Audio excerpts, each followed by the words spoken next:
The alien fleet descended silently, their ships gliding through the atmosphere like shadows against the blue sky. The world watched in stunned silence as dozens of massive vessels positioned themselves above major cities. These ships were sleek and metallic, glowing faintly with an eerie light that seemed unnatural. For centuries, humanity had wondered if they were alone in the universe, and now the answer was hovering right above them. But it wasn't a peaceful encounter. The aliens, who called themselves the Vorthak, had come with one clear message: surrender or face destruction.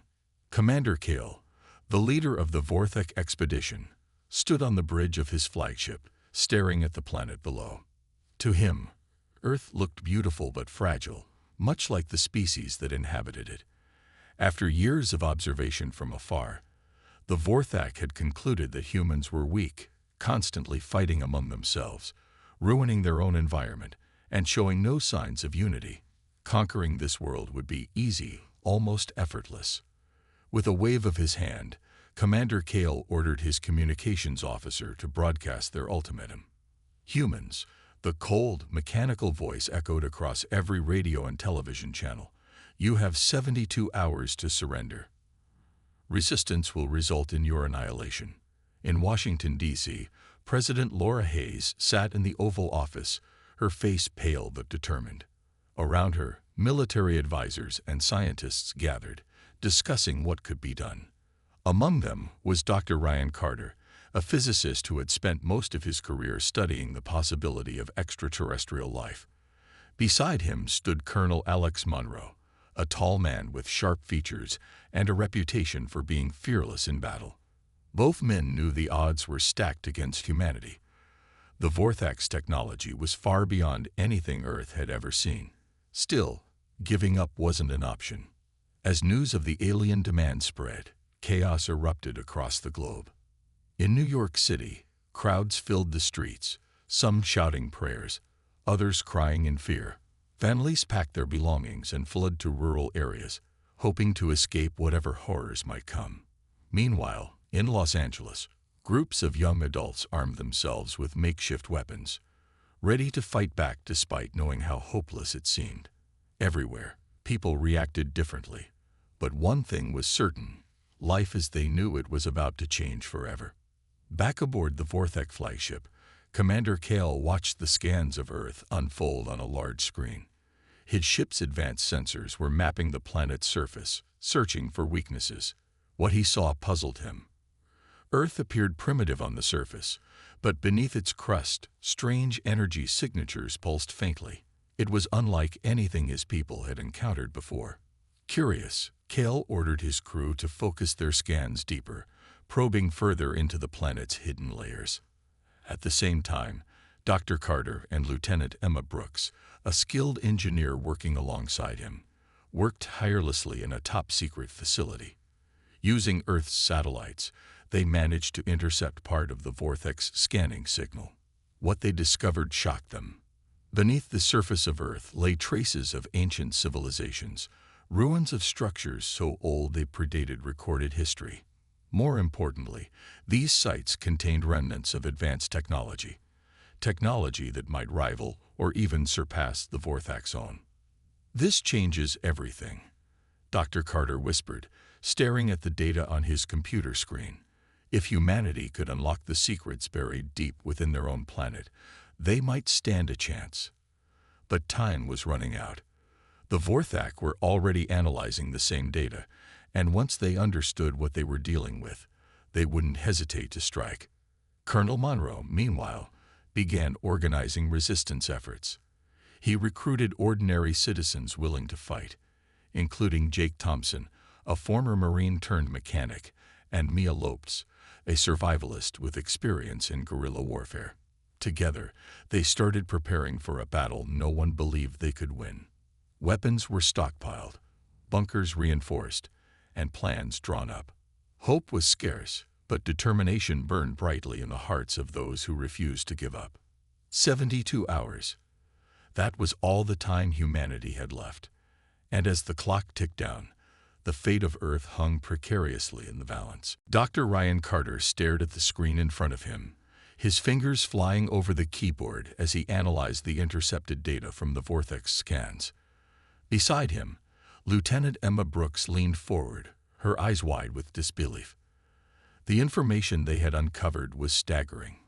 Beneath Earth's surface, hidden deep within layers of rock and soil, were traces of ancient civilizations far more advanced than anything humanity had ever known. Strange energy signatures pulsed faintly, hinting at technologies that could change everything. "This isn't just old ruins," Emma said, breaking the silence. "It's like they left something behind, something powerful." Carter nodded slowly.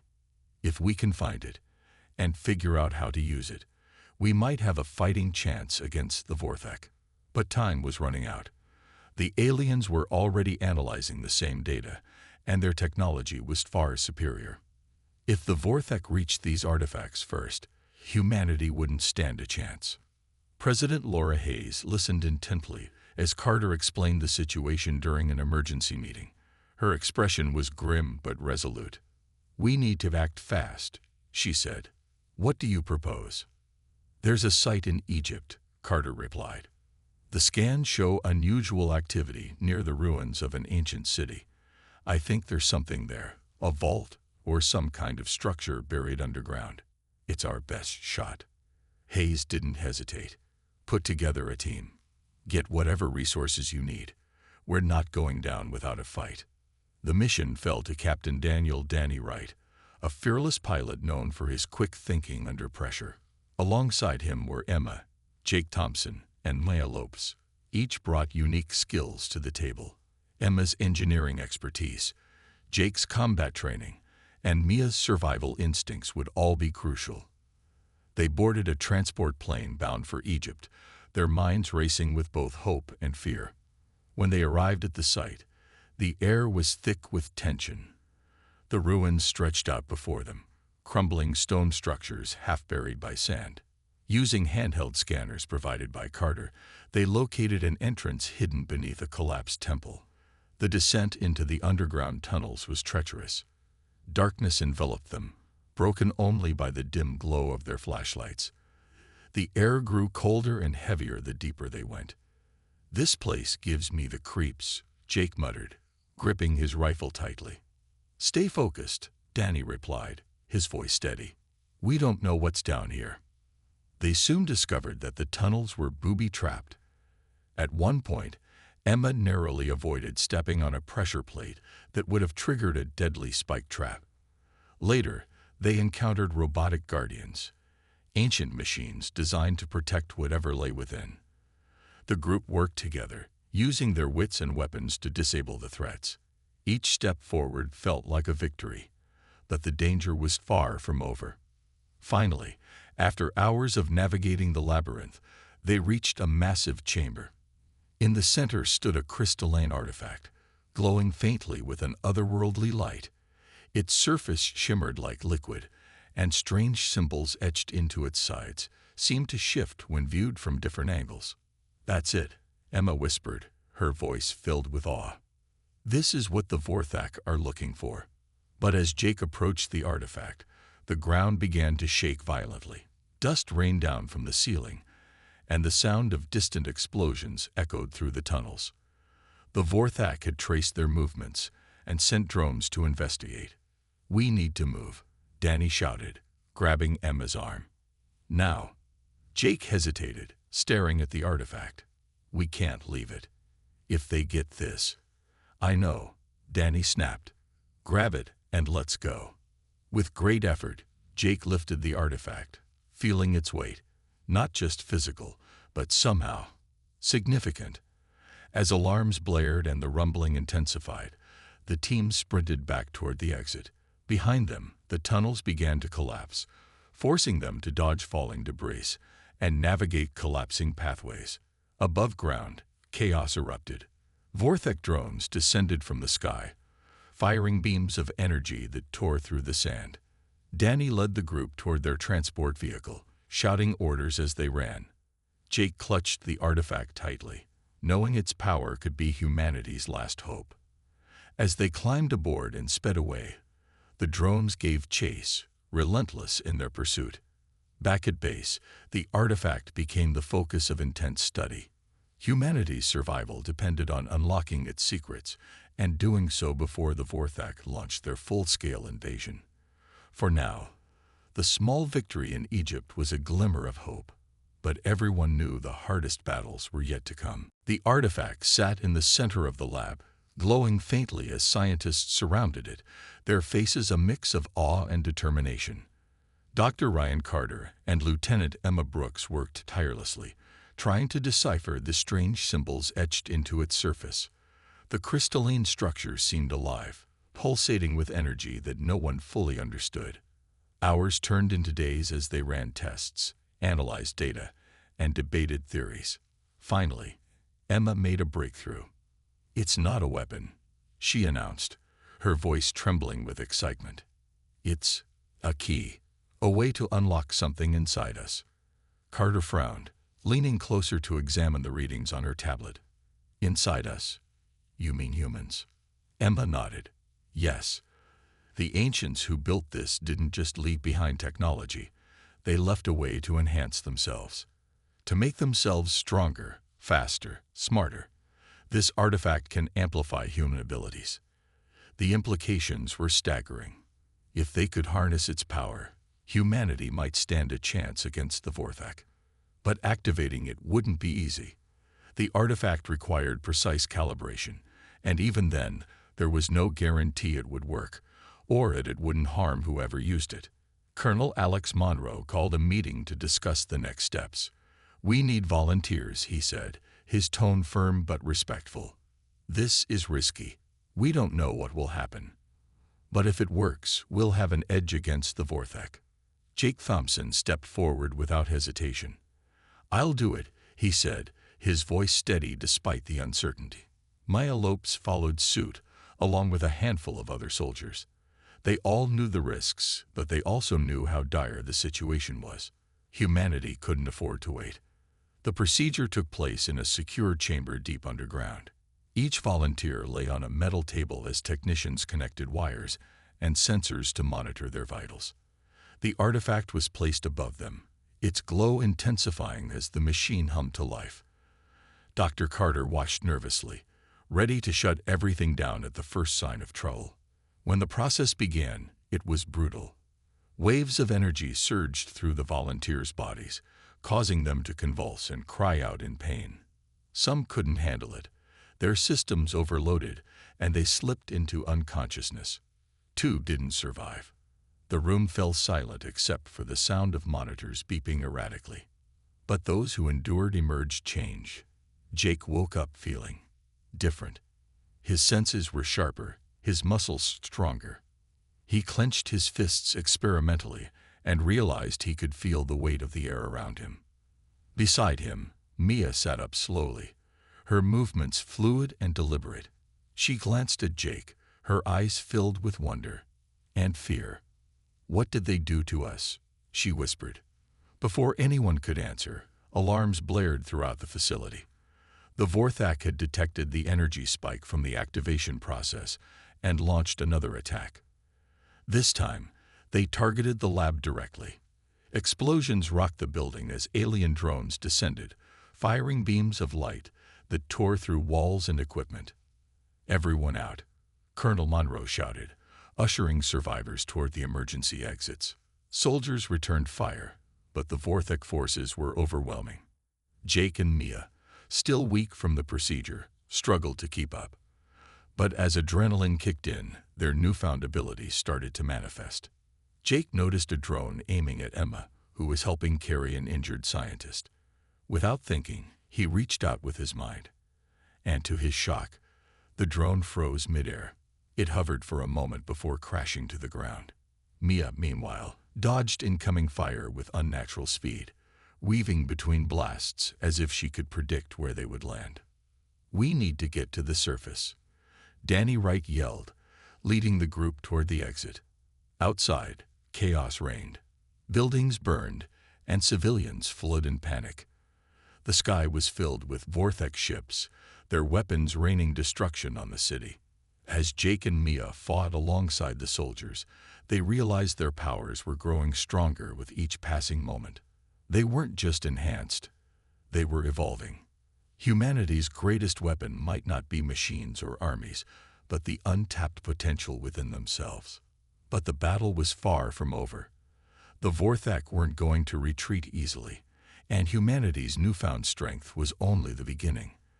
The real test was yet to come. The battle raged on as Jake and Mia pushed their newfound abilities to the limit. Jake focused his mind, using his telekinetic power to hurl debris at the Vorthak drones. Each piece of rubble smashed into the alien machines with incredible force, sending them crashing to the ground. Beside him, Mia moved like a blur, dodging blasts of energy and striking back with precision. Her punches dented metal, and her speed made her nearly impossible to hit. The soldiers around them stared in awe, unsure whether to feel inspired or terrified by what they were witnessing. Despite their efforts, the Vorthak forces kept coming. Their ships hovered overhead, unleashing wave after wave of drones and ground troops. Colonel Alex Monroe barked orders through the chaos, directing his team to hold the line. "We can't let them take the artifact," he shouted. "Fall back to the extraction point." Danny Wright led the retreat, guiding the group toward a waiting transport vehicle. Smoke filled the air, and the sound of explosions drowned out everything else. Jake carried the artifact, its glow pulsing faintly as if it were alive. He could feel its energy coursing through him, strengthening him, but also making his head ache. It was overwhelming, like trying to hold back a flood with bare hands. As they reached the vehicle, the enemy closed in. A massive Vorthak soldier stepped forward, towering over them with weapons trained on the group. Its armor shimmered, and its movements were unnervingly fast. Jake clenched his fists, ready to fight, but Mia beat him to it. She sprinted forward, faster than anyone thought possible, and leaped into the air. With a powerful kick, she sent the alien stumbling backward, giving Danny enough time to fire a rocket launcher. The explosion tore through the creature, leaving only a smoking crater behind. "Get in," Danny yelled, sliding behind the controls of the vehicle. Everyone piled inside just as more Vorthak reinforcements arrived. The transport roared to life, speeding away from the battlefield. Behind them, the city burned, a grim reminder of how close humanity had come to losing everything. Back at the base, Dr. Ryan Carter and Lieutenant Emma Brooks worked non-stop to adapt the artifact's technology. They realized that while Jake and Mia had been directly enhanced, the same principles could be applied to others. Using data collected during the activation process, they began developing portable devices capable of amplifying human abilities temporarily. If successful, every soldier could gain access to powers like Jake's and Mia's, leveling the playing field against the Vorthak. Meanwhile, President Laura Hayes addressed the nation, her voice calm but resolute. "We have faced great challenges before, and we have always risen to meet them," she said. "Today, we stand united, not just as nations, but as one human race. We will not surrender. We will fight for our home, for our future." Her words sparked hope, even as fear lingered. Across the globe, people rallied together, preparing for the inevitable war ahead. Factories shifted to produce weapons and equipment. Civilians trained in basic combat skills, determined to defend their homes. And everywhere, stories spread about Jake and Mia, the first of humanity's new defenders. Jake struggled with the weight of his role. He spent hours practicing with his powers, learning to control them. Sometimes he felt invincible, able to move objects with a flick of his wrist or sense danger before it arrived. Other times, the strain left him exhausted, his body trembling from the effort. Mia became his anchor, teaching him techniques to stay focused.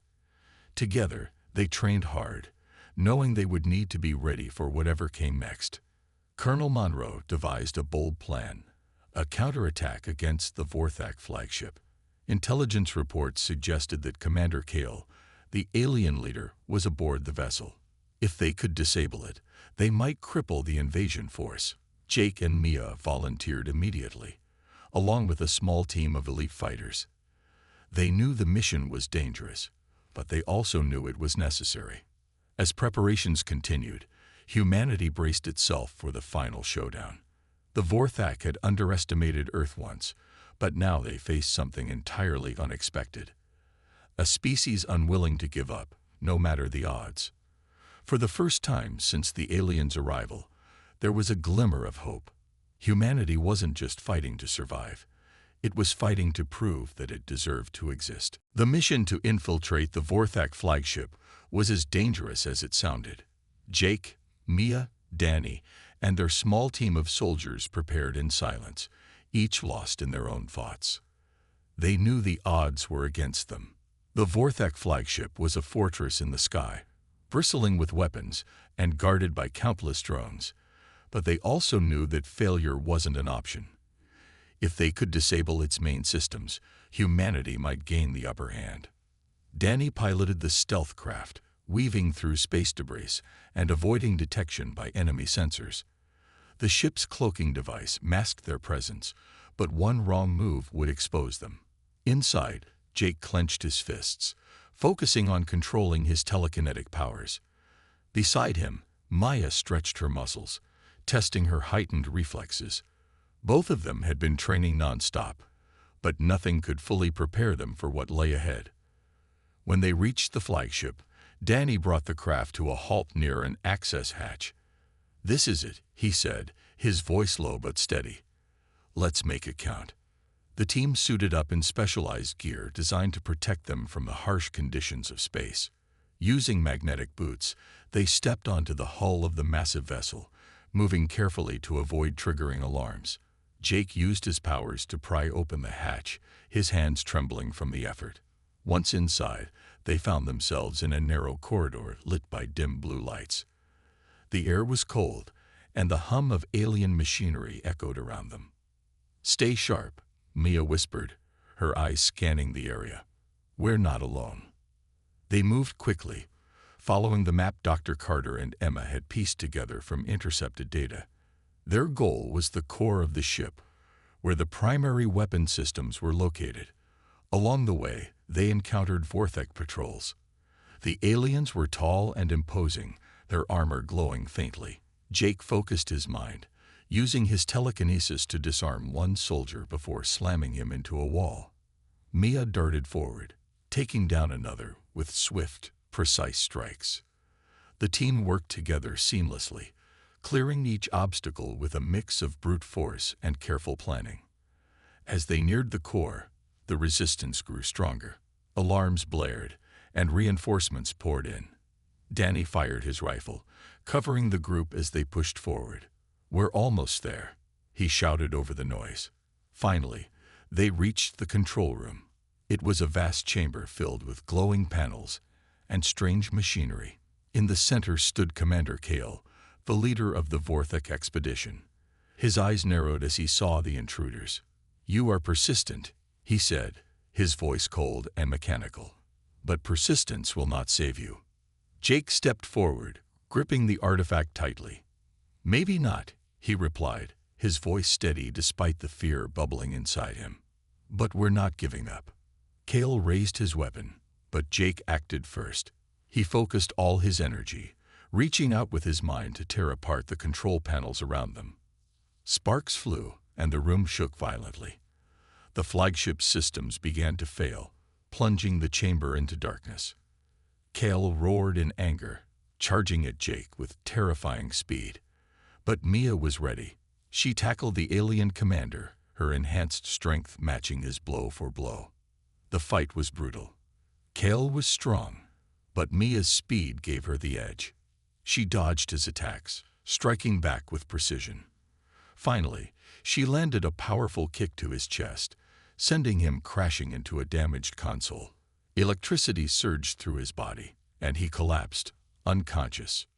"We did it," Danny breathed, looking around at the chaos. "Now let's get out of here."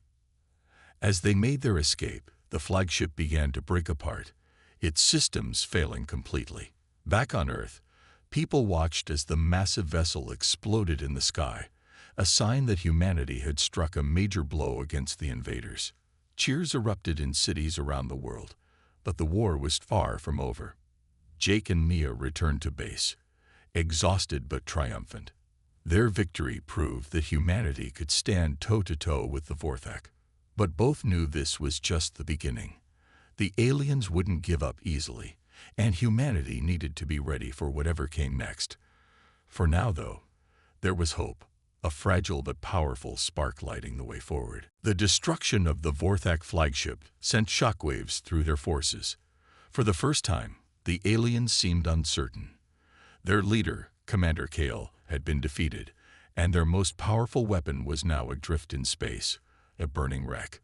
Back on Earth, humanity celebrated the victory, but those in charge knew better than to relax. The war wasn't over yet. President Laura Hayes stood before a global audience, her expression serious but hopeful. "Today, we showed the universe that we are not weak," she said, her voice firm. "But this is only the beginning. We must remain united and prepared for what comes next." Dr. Ryan Carter and Lieutenant Emma Brooks worked around the clock to refine the technology they had developed from the artifact. They created portable devices capable of enhancing human abilities temporarily. These devices were distributed to soldiers across the globe, giving them access to powers similar to Jake's telekinesis and Mia's speed. Training programs were set up to teach people how to use these new abilities effectively. Humanity was transforming itself into something stronger, faster, and smarter. Colonel Alex Monroe coordinated the next phase of the counteroffensive. Using intelligence gathered from intercepted Vorthak transmissions, he identified key targets, supply depots, communication hubs, and smaller ships scattered across Earth's orbit. If they could take out these targets, they could cripple the alien force's ability to regroup. Jake and Mia led several missions, their skills growing sharper with each battle. During one operation, Jake used his telekinetic powers to disable an entire squadron of drones, tearing them apart piece by piece. Mia darted between enemies, moving so quickly that the Vorthak soldiers couldn't track her. Together, they inspired others to push beyond their limits, showing that humans could adapt and fight back. Meanwhile, ordinary citizens played their part too. Factories churned out weapons and equipment, while volunteers helped care for the injured and rebuild destroyed cities. Stories of heroism spread, like the tale of Sarah, a young woman who saved a group of children from an alien attack using nothing but courage and quick thinking. People began to believe that humanity wasn't just fighting for survival, it was proving its worth. The Vorthak responded with renewed aggression. They launched attacks on multiple fronts, targeting civilian areas in an attempt to break humanity's spirit. But instead of crumbling, people grew more determined. In New York City, survivors banded together to fortify buildings and create underground shelters. In rural areas, farmers turned fields into makeshift training grounds, teaching neighbors how to defend themselves. As the war dragged on, Dr. Carter made another breakthrough. He discovered that the artifact's energy could be amplified even further if used in conjunction with Earth's natural resources. By tapping into geothermal energy and other renewable sources, they could create a network of power stations capable of boosting human abilities on a massive scale. It was risky, but it offered a chance to turn the tide permanently. One night, as Jake sat alone in the lab, staring at the artifact, Emma approached him. "You've done so much already," she said softly. "But I know you're carrying the weight of all this." Jake sighed, rubbing his temples. "It feels like every step forward is followed by 2 steps back. What if we can't win?" Emma placed a hand on his shoulder. "We already have won, in ways that matter. We've shown the universe that we're not afraid to fight for what's ours. That's something no one can take away." Her words stayed with Jake as he joined Mia and the others for the final push. The plan was simple but dangerous. Launch a coordinated assault on the remaining Vorthak fleet, using everything humanity had learned and built. Soldiers equipped with enhancement devices boarded ships and aircraft, ready to face the enemy head-on. Civilians watched from safe zones, holding their breath as the battle began. Explosions lit up the sky as Earth's forces clashed with the Vorthak. Jake and Mia fought side by side, their powers reaching new heights. This time, humanity didn't just hold its ground. It pushed forward, driving the invaders back. Slowly but surely, the tide turned. When the dust settled, the Vorthak fleet was in retreat. Commander Kell's defeat had shaken their confidence, and Earth's relentless resistance had proven too much. Humanity had won, not just a battle, but a chance to rebuild and grow stronger. But as Jake looked out at the damaged planet, he knew the real challenge was just beginning.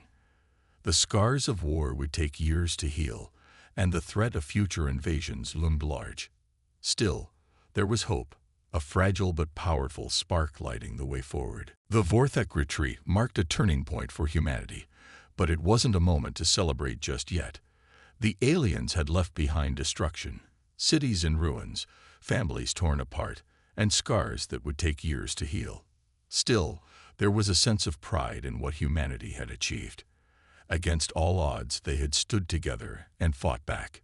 It was proof that Earth wasn't just a planet of weak, divided beings. It was home to a species capable of incredible resilience and unity. President Laura Hayes addressed the world once more, her voice filled with both sorrow and determination. "We have faced the greatest challenge in our history, and we have prevailed," she said. "But this is not the end. We must rebuild, not just our cities, but our spirit. Together, we will ensure that no one can threaten us again." Dr. Ryan Carter and Lieutenant Emma Brooks continued their work, refining the technology born from the artifact. They realized its potential went beyond enhancing human abilities. It could also be used to improve life on Earth. By channeling its energy into sustainable systems, they developed ways to purify water, grow crops in barren lands, and generate clean energy. For the first time, humanity saw a future where it could thrive without destroying its own planet. Colonel Alex Monroe proposed the creation of a global defense initiative, uniting all nations under one banner. Soldiers like Jake and Mia became symbols of hope, their stories inspiring others to join the effort. Training programs expanded, teaching people how to use the enhancement devices effectively while emphasizing teamwork and strategy. Humanity wasn't just preparing for another invasion. It was building a legacy of strength and cooperation. Jake spent his days helping train new recruits, sharing what he had learned about controlling his powers. At first, he struggled with the responsibility, feeling like he didn't deserve to be called a hero. But Maya reminded him why it mattered. "You're not doing this because you're special," she told him one evening as they watched the sunset. "Take Xin Tai, Hik Xing Dong, Zan Xian, Liao Ren, Lei Zai, Ni Jing Zhong, Did John Ren Yu Xi Wang."